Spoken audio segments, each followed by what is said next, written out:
नमस्कार। आज जानेंगे झारखंड की बड़ी खबरें। अगर आपने अभी तक हमारे चैनल को सब्सक्राइब नहीं किया है तो सब्सक्राइब कर लीजिए। साथ ही झारखंड के जिस भी जिले से है अपने जिले का नाम नीचे कमेंट कर दीजिए ताकि आपके जिले का भी न्यूज़ आपको बता सके। अगर आपने वैक्सीन लिया है तो अपने जिले का नाम नीचे कमेंट करने के साथ यस जरूर लिखें। झारखंड के लोगों के लिए अच्छी खबर है। झारखंड में स्वास्थ्य सुरक्षा सप्ताह लगाए जाने के बाद कोरोना के केस में कमी आ रही है। लगातार कोरोना के केस में गिरावट देखने को मिल रही है। ऐसे में अब अंदाजा लगाया जा सकता है कि सरकार लॉकडाउन हटाने को लेकर के बड़ा फैसला कर सकती है। लॉकडाउन हटने के आसार, कोरोना के केसेस में कमी है। रांची में मुंबई से सारी फ्लाइटें रद्द कर दी गई है। आज कुल 14 उड़ानें हुई है कैंसिल। महाराष्ट्र में ताउते चक्रवाती तूफान आने की वजह से रांची में मुंबई की सारी फ्लाइटें रद्द कर दी गई है। कैंसिल की वजह ताउते तूफान है। इस वजह से रांची से मुंबई जाने वाले यात्रियों को अपनी यात्रा करने के लिए कैंसिल करना पड़ रहा है। आखिरकार जब महाराष्ट्र में ताउते का असर रहेगा तो रांची से उड़ानें कैसे संभव हो पाएगी। उसके साथ ही दिल्ली, अहमदाबाद, चेन्नई आदि शहरों के लिए भी उड़ान को कैंसिल कर दिया गया है। ई पास के नियमों में बदलाव की जरूरत, पंकज तिवारी ने कहा। स्वास्थ्य सुरक्षा सप्ताह को लेकर के झारखंड सरकार ने ई पास नियम लागू किया है, लेकिन सरकार यह नियम आम लोगों के लिए सिरदर्द बना दी है। यह बात मंगलवार को Ramgarh chamber of commerce industries के अध्यक्ष पंकज तिवारी ने कही है। उन्होंने कहा कि सरकार को ई पास के नियमों में बदलाव करने पर विचार करना चाहिए। रामगढ़ चैम्बर ऑफ कॉमर्स के मुख्यमंत्री एवं परिवहन आयुक्त को पत्र लिख करके ई पास को लेकर के हो रही समस्याओं से अवगत कराया गया। ई पास बनाने का सिस्टम जैसे हुआ दुरुस्त, 2 दिनों के ढील के बाद पुलिस ने बरती सख्ती। पूरे राज्य में लॉकडाउन के दिशा निर्देशों का अनुपालन कराने में प्रशासन जुट गई है। 996 लोगों ने लॉकडाउन तोड़ा है, जिसमें 72 लोगों पर एफआईआर दर्ज कर दी गई है। 22 लोगों को गिरफ्तार कर लिया गया है।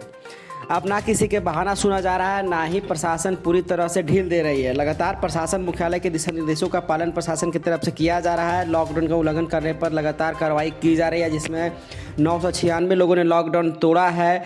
करीब 960 जगहों पर चेकिंग अभियान चलाया गया था। झारखंड में कोविड-19 के संक्रमण को फैलने से रोकने के लिए सरकार की ओर से स्वास्थ्य सुरक्षा सप्ताह लगाए गए हैं, जिसके बाद प्रशासन पूरी तरह से अलर्ट है। कोरोना ड्यूटी में तैनात मेडिकल कर्मियों के खाने में मिली छिपकली से मचा हड़कंप। झारखंड के सबसे बड़े अस्पताल रिम्स में मंगलवार को लापरवाही का एक मामला प्रकाश में आ गया है। मरीजों का इलाज करने वाले मेडिकल कर्मियों को खाना अस्पताल प्रबंधन की ओर से दिया जा रहा है। इस खाने में मरी छिपकली के मिलने से हड़कंप मच गया है। इसके बाद कैंटीन में खाना खाने वाले डॉक्टर और स्टाफ पारा मेडिकल कर्मियों के पसीने भी छूटने लगे। झारखंड के जेलों से 7,000 कैदियों को छोड़ा जाएगा, आईजी ने कहा। कोरोना को लेकर के झारखंड के जेलों से भीड़ कम करने को लेकर के 7,000 कैदियों को बाहर निकाला जाएगा। जेल आईजी वीरेंद्र भूषण ने मंगलवार को कहा कि कोरोना संक्रमण को देखते हुए कैदियों को छोड़ने का निर्णय लिया गया है। गृह विभाग का आदेश मिलते ही 7,000 कैदियों को पैरोल पर जमानत देकर के छोड़ दिया जाएगा। कोरोना संक्रमण से निपटने के लिए सरकार धन की कमी नहीं होने देगी, रामेश्वर उरांव ने कहा। प्रदेश कांग्रेस के अध्यक्ष सह वित्तीय खंड खाद्य आपूर्ति विभाग के मंत्री रामेश्वर उरांव ने कहा कि कोरोना संक्रमण से निपटने के लिए राज्य सरकार किसी भी तरह से धन की कमी नहीं होने देगी। केंद्र सरकार से अपेक्षित सहयोग नहीं मिलने के बावजूद संसाधनों के माध्यम से स्थिति को नियंत्रण करने का प्रयास में जुटी है सरकार। उरांव मंगलवार को रांची में स्थित कांग्रेस भवन में राहत निगरानी समिति के कंट्रोल रूम में करीब 2 घंटे तक कार्य की समीक्षा करने के बाद पत्रकारों से बातचीत कर रहे थे। मेडिकल ऑक्सीजन के मामले में झारखंड आत्मनिर्भर बन गया है। हेमंत सरकार राज्य के सभी जिलों में ऑक्सीजन बैंक बनाने के जिले के सदर अस्पताल में लगाने का काम शुरू कर दी है। झारखंड के सीएम हेमंत सोरेन ने कोरोना संक्रमित की जीवन रक्षा के लिए समय रहते ऑक्सीजन की आवश्यकता को पूरा करने का हर संभव प्रयास किया है। अपने सीमित संसाधनों में इस कार्य में काफ़ी हद तक सरकार सफल दिख रही है। इसी तरह से 2 दिन पूर्व सीएम ने रामगढ़ के मांडू स्थित डीएवी स्कूल घाटोटाण में ऑक्सीजन युक्त 80 बेड का कोविड सेंटर का ऑनलाइन उद्घाटन किया था, ताकि ग्रामीण क्षेत्रों में भी जरूरतमंदों को किसी तरह की समस्या का सामना ना करना पड़ सके। जमशेदपुर के एक युवक में मिला ब्लैक फंगस। कोरोना महामारी के बाद मंगलवार को जमशेदपुर के आदित्यपुर के एक युवक में ब्लैक फंगस मिला है। उसे टीएमसीएच में भर्ती कराया गया। उल्लेखनीय है कि सोमवार को भी राज्य के जामताड़ा में 60 साल के एक बुजुर्ग ब्लैक फंगस के संक्रमित मिले थे। बुजुर्ग का इलाज रांची के रिम्स में चल रहा है। इधर रिम्स के ओला ट्रम्प भर्ती में ब्लैक फंगस की 3 मरीज की स्थिति गंभीर बनी हुई है। झारखंड में आगामी 22 मई तक मौसम गर्म रहेगा। हालांकि कुछ जिलों के में हल्की बारिश होने की संभावना है। 22 मई तक अधिकतम तापमान 40 डिग्री सेल्सियस और न्यूनतम तापमान 20 डिग्री सेल्सियस रहेगी।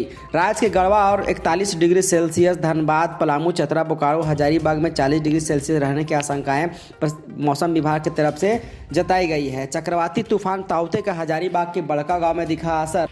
हजारीबाग के मेडिकल जिला अंतर्गत शेख बिहारी मेडिकल कॉलेज में 183 ऑक्सीजन की चोरी का मामला सामने आ चुका है।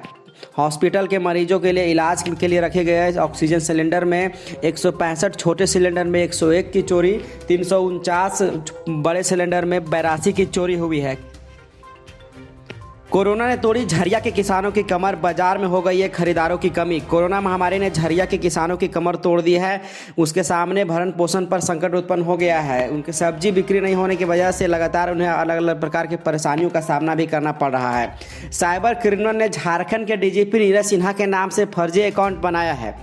इस बार फर्जी अकाउंट फेसबुक अकाउंट बनाया गया है। उसके साथ रिक्वेस्ट भेजकर पैसे की मांग भी की जा रही है। इसकी जानकारी डीजीपी ने खुद सुरक्षा के लिहाज से फेसबुक अकाउंट की तस्वीर बदल कर दी है। उन्होंने कहा कि इस फेसबुक अकाउंट से दिए गए फ्रेंड रिक्वेस्ट को एक्सेप्ट ना करें, इसे अनदेखा करें। साथ ही किसी भी प्रकार के पैसे की मांग की जाती है तो उसका विरोध करें।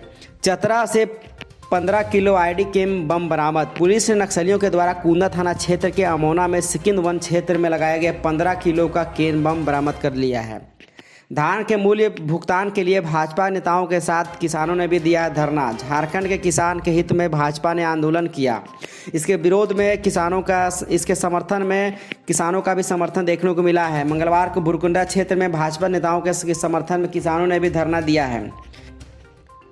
तेज हवा के साथ गरजेंगे बादल, होगी बूंदाबांदी। मौसम विभाग की जानकारी के अनुसार कोल्हान सहित झारखंड के कई जिलों में तेज हवा चलेगी। हवा 40 से 50 किलोमीटर प्रति घंटे की रफ्तार से चलने की आशंका मौसम विभाग की तरफ से जताई गई है। साथ ही कई जिलों में बूंदाबांदी होने के भी आसार बताए गए हैं।